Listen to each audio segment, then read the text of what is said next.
Enegoko hausa, esta cosa su.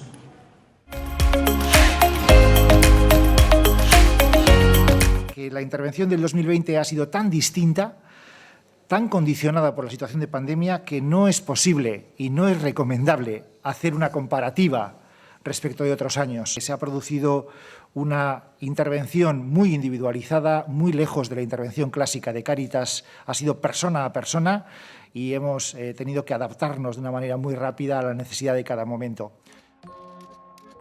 Encuentro. El. Begirada. Felicidad. Oportunidad.